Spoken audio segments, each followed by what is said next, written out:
नमस्कार दोस्तों, स्वागत है शोमुज वाले जी के और एक हेल्थ कंसर्न वीडियो में। इस वीडियो में हम बात करने वाले हील पेन के बारे में।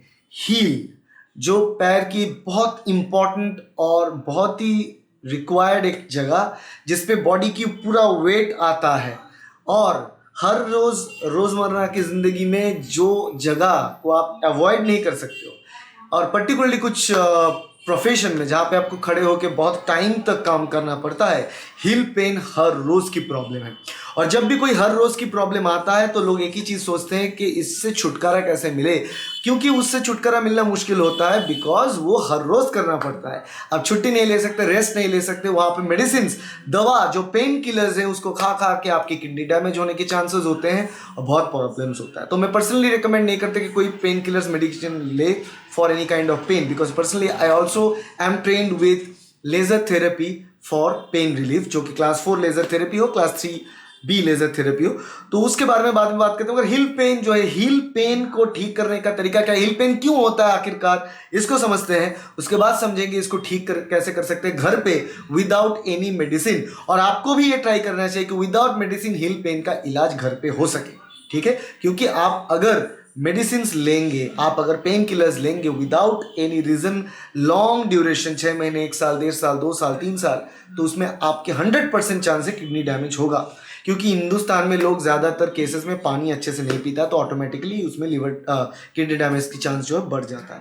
तो यहाँ पे आपको बता दें कि हिल पेन की रीजन क्या है। देखो, हिल पेन का कारण 2 प्रकार के हो सकते हैं। एक तो है regular workforce, day to day life related कारण, उस कारण हिल पेन हो रहा है, तो उसका इलाज की बात हम इस वीडियो में करेंगे। और एक होता है किसी भी तरीके का एक्सीडेंट, फ्रैक्चर। देखो, एक्सीडेंट या फ्रैक्चर होता है तो उसको ठीक करने का तरीका टोटली अलग होगा। उसके लिए आपको डेफिनेटली मेडिसिन लेना पड़ेगा रेगुलर। उसके लिए रेगुलर बहुत सारे मेडिसिन चलेगा एक साथ, वो चलेगा। स्टिचिंग होता है तो उसके लिए अलग से एंटीबायोटिक्स चलेगा, वो अलग डिपार्टमेंट। मगर आपकी रेगुलर एक्टिविटी में हिल पेन हो रहा है तो उसको जानने के लिए ये वीडियो आपके लिए है, तो वीडियो को देखें। देखिए, मैं आपको यहाँ पे दिखा देता हूँ कि मेरे पर्टिकुलरली मेरा पैर, और मेरे पैर में आप मैं दिखाऊंगा मेरे हिल, और उस रिलेटेड क्यों हिल पेन होता है, उस रिलेटेड कुछ इंफॉर्मेशन मैं आपके साथ शेयर करूंगा। अभी मैं इसको शेयर करता हूँ आपके साथ। देखो, ये है नॉर्मल मेरा पाव, ठीक है। अब इसमें मैं एक चीज आपको क्लियरली दिखा देता हूँ, यहाँ पे रख के दिखा देता हूँ, ठीक है। Just a second, okay. तो यहाँ पे आप देख सकते हो कि ये है हिल, राइट। इस जगह में पेन होना, यही है हिल पेन। इस जगह पे पेन होना। अब हिल पेन का कारण क्या हो सकता है? हिल पेन का जो कारण है, ये है 2 जगह से पेन ओरिजिनेट हो सकता है। एक तो होता है यहाँ पे, ठीक है, इस जगह पे पेन होना, ये प्लांटर फैसाइटिस, ठीक है। प्लांटर फैसिका बोला जाता है इस पर्टिकुलर जो मसल है यहाँ पर, प्लांटर फैसिका। प्लांटर फैसिका अगर इन्फ्लेम हो जाए, मतलब यहाँ पे सूजन आ जाए, तो इसके कारण अगर हिल पेन होता है तो उसको हम बोलेंगे प्लांटर फैसाइटिस। देखो, ये पर्टिकुलर हो सकता है कि आप टेस्ट कर सकते हो घर में, कैसे आपका हिल पेन हो रहा है, यहाँ पे दर्द हो रहा है, आप सिंपली आपकी उंगली जो है इस जगह पर, देखा, ऐसे प्रेस करें, दर्द आपको महसूस होगा। थोड़ा बहुत दर्द हर एक को महसूस होगा ही, मगर बहुत ज़्यादा पेन हो रहा है, बहुत ज़्यादा दर्द हो रहा है, तो प्लांटर फैसाइटिस होने की चांसेस है, यहाँ पे इन्फ्लेमेशन हो रहा है। या फिर और एक सिचुएशन होता है हिल पे, हिल जॉइंट होता है longest, one of the longest muscle. देखो यहाँ पे कैल्फ, ये है हमारा कैल्फ, ये है हिल, इस बीच जो मसल है यहाँ पे, ये पर्टिकुलर एरिया, इसको हम बोलते हैं एक्िलीज टेंडन। बहुत बड़ा टेंडन है ये, यहाँ पे हिल के साथ कनेक्ट होता है ये कैल्फ मसल। ये एक्िलीज टेंडन, यहाँ पे अगर सूजन आ जाए तो वो एक्िलीज टेंडनाइटिस कहा जाता है। एक्िलीज टेंडनाइटिस, यहाँ पे सूजन होगा इस जगह पे, मैं आपको दिखाऊँ, ये, ठीक है। यहाँ पे आप देख सकते हो, मैं इसको फोल्ड करता हूँ तो आपको क्लियरली विजिबल होगा ये, ठीक है। तो ये पेन इस जगह पे अगर आपको दर्द है तो है एक्िलीज टेंडनाइटिस, और इस जगह पे आपका दर्द है यहाँ पे तो है ये पर्टिकुलर एरिया, देख ले, ठीक है। तो आपका क्या है, आप ऐसे पैर को, ये रिलैक्स है, ऐसे करेंगे तो यहाँ पे आ जाएगा। यहाँ पे अगर दर्द है तो वो होता है प्लांटर फैसाइटिस।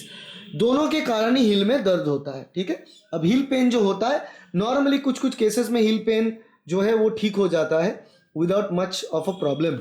तो मैंने आपको दिखा दिया कि हिल को आपको कैसे जज करना है कि पेन कहाँ से ओरिजिनेट हो रहा है, कहाँ से पेन स्टार्ट हो रहा है। अगर वो निचले हिस्से में होता है तो प्लांटर फैसाइटिस, अगर वो एक्िलीज टेंडन में हो रहा है तो एक्िलीज टेंडनाइटिस। इस दोनों जगह से कारण अगर पेन होता है हिल में, तो आपको क्या करना चाहिए, घर पे क्या करना चाहिए। देखो, पेन दर्द क्यों होता है, आप बहुत दिनों से, बहुत टाइम से, 4-5 घंटा हो गया आप खड़े हो और खड़े जब लोग होता है ना तो दोनों पैर पे सिमिलर वेट देके खड़े नहीं होते। जब भी कोई खड़ा होता है तो दोनों पैर पे सेम वेट देके खड़ा नहीं होता है। ये एक स्वभाव होता है लोगों का कि वो एक साइड एक किसी पैर के ऊपर ज्यादा प्रेशर देते हैं, तो उस पर्टिकुलर हिल पे ज्यादा प्रेशर आएगा, बॉडी वेट का पूरा प्रेशर आएगा, उस कारण वो जो जगह है वो सूजन हो जाएगा, वहाँ पे इन्फ्लेमेशन हो जाएगा। उसको इस कारण उस जगह पे दर्द बहुत ज्यादा होता है, इन्फ्लेमेशन हो जाता है उस जगह, इसलिए उस जगह पे दर्द बहुत ज्यादा होता है। तो दर्द जब होता है तो उसको इलाज, उसके लिए इलाज भी है, घर पे ही आप इलाज कर सकते हो। मैं कुछ चीजें आपको बता देता हूँ, अब इस टिप फॉलो करके देखें, बहुत जल्दी आपको आराम महसूस होगा इसमें। देखो, without any kind of medicine, मैं ये आपको बता रहा हूँ, पहले ये कुछ ट्रीटमेंट ले लो, उसके बाद अगर नहीं होता है तो फिर कुछ रेस्ट्रिक्टिव ट्रीटमेंट भी मैं आपको बताऊंगा। तो पहले दफा है रेस्ट। देखो, प्लैंटर फैसाइटिस हो जाए या फिर यहाँ पे एक्किलिस टेंडनाइटिस हो जाए, किसी भी तरह का हील पेन, वो रेस्ट चाहिए। पैर आपका रेस्ट डिमांड कर रहा है, उसमें पेन इसलिए हो रहा है कि उसमें हर टाइम आप उसमें ज़्यादा एफर्ट डाल रहे हो, हर मतलब घंटे पर घंटे ज़्यादा एफर्ट डाल रहे हो। या फिर हो सकता है कि आप बहुत जल्दी से जल्दी दौड़ते हो। मैक्सिमम केसेस में एथलीट्स जो हैं जिनका पैर बहुत ज़्यादा एक्टिव रहते हैं, उनमें ये दर्द बहुत ही कॉमन है। और आपको पता होगा कि जो एथलीट्स होते हैं वो अगर ऐसा कोई इंजरी है तो उसको रेस्ट लेना ही पड़ता है, कितना इंपॉर्टेंट मैच क्यों ना हो, रेस्ट लेना ही पड़ता है, क्योंकि विदाउट द रेस्ट ये कभी ठीक नहीं होगा, अब कभी ठीक नहीं हो पाएगा। तो रेस्ट आपको उस पैर को देना है। तो जो प्रोटोकॉल है रेस्ट है, उसके बाद आइस आता है। आइस अप्लाई करना है, बर्फ लेके 15 मिनट दिन में ऐसे 2-3 बार उस जगह पे आइस अप्लाई करें तो धीरे धीरे वो सूजन जो है कम होने लगेगा। उसके साथ साथ आपको जो करना है, एलिवेट, पैर को थोड़ा एलिवेट पोजीशन पे ऐसे रखना है, थोड़ा सा ऊंचा, ऐसा नहीं बहुत ऊंचा, थोड़ा सा ऊंचा पोजीशन पे रखना है, नीचे उसमें प्रेशर नहीं अप्लाई करना है। उसके साथ साथ मैं आपको बता दूं कि आप बहुत छोटा, मतलब एप्सम सॉल्ट बोल के एक सॉल्ट आता है, आप ऑनलाइन साइट्स पे आपको मिल जाएगा, शॉपिंग साइट्स पे या फिर नज़दीकी सुपरमार्केट पे भी आपको मिलेगा। एप्सम सॉल्ट थोड़ा गर्म पानी में डाल के उसमें भी पैर ऐसे भिगो के रख सकते हो, उससे भी आपको बेनिफिट मिलता है।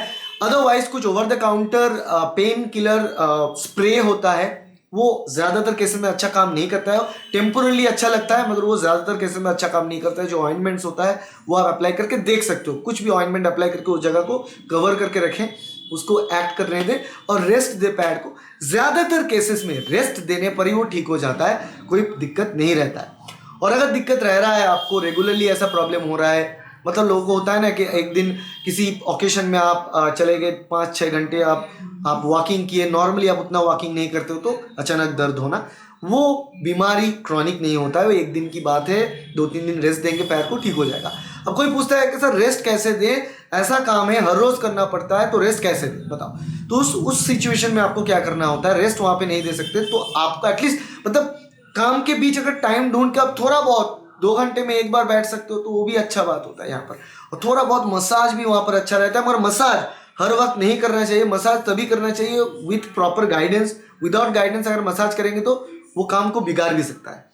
इसके साथ साथ यहाँ पे अगर ट्रीटमेंट देखें तो आप नॉर्मल फिजियोथेरेपी ट्रीटमेंट कर सकते हो या फिर लेजर थेरेपी ट्रीटमेंट कर सकते हो, जिससे बहुत हद तक आराम मिलता है। लेजर थेरेपी, फिजियोथेरेपी में क्या होता है, वहाँ पे अल्ट्रासोनिक अल्ट्रासाउंड से वहाँ पे ट्रीटमेंट होगा जैसे कि नॉर्मली होता है।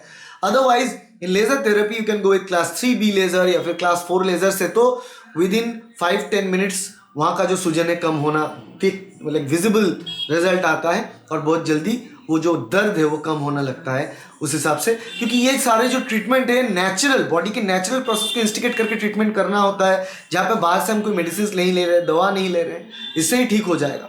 95% ऑफ द केसेस इससे ही ठीक होगा। अगर इससे ठीक नहीं हो रहा है, कंटिन्यूअस चल रहा है, तो कुछ दूसरा प्रॉब्लम है, दूसरी बीमारी है, आपको इसके लिए डॉक्टर के पास जाना होगा, ऑर्थोपेडिक सर्जन के पास जाना होगा, एक्सरे चाहिए तो एक्सरे होगा, बाकी के कुछ टेस्ट होंगे, फिर उसके बाद पता चलेगा क्या चल रहा है। अदरवाइज नॉर्मल केसेस में ठीक हो जाता है। इस हिसाब से ही पेन किलर्स को अवॉइड करें, क्योंकि पेन किलर्स तभी ले, मतलब आप घूमने गए हो कहीं पे, बहुत ज़्यादा वहाँ पे चल फिर लिए या फिर कुछ उछल कूद हो गए, जहाँ से आपका पेन आ गया, वहाँ पे पेन किलर्स लेके आपको रिटर्न आना है घर, होम टाउन, फिर आके रेस्ट ले सकते हो।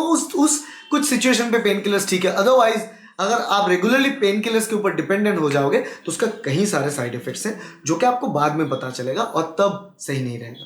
तो इसलिए बेहतर है कि आप ये सारे प्रोसेस ट्राई करें जो मैंने आपको बताया, इससे डेफिनेटली आपको राहत मिलेगा। अच्छा लगता है, राहत मिलता है तो कमेंट सेक्शन पे ज़रूर बताएं ताकि लोगों को बेनिफिट मिले। वीडियो अच्छा लगे तो लाइक करना, अच्छा नहीं लगे तो डिसलाइक करना, सब्सक्राइब करना इस चैनल को, और बताएं कौन टॉपिक के फिर से वीडियो बनाए। Thank you, bye.